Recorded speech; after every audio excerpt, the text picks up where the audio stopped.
கண்கள் என்னும் சோலையில் காதல் வாங்கி வந்தேன்.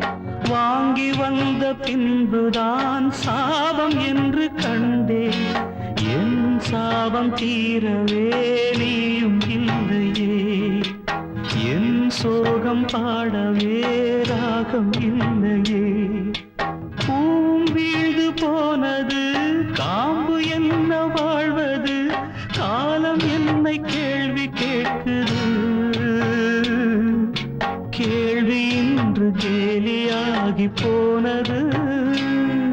நான் பாடும் மௌன ராகம் கேட்கவில்லையா?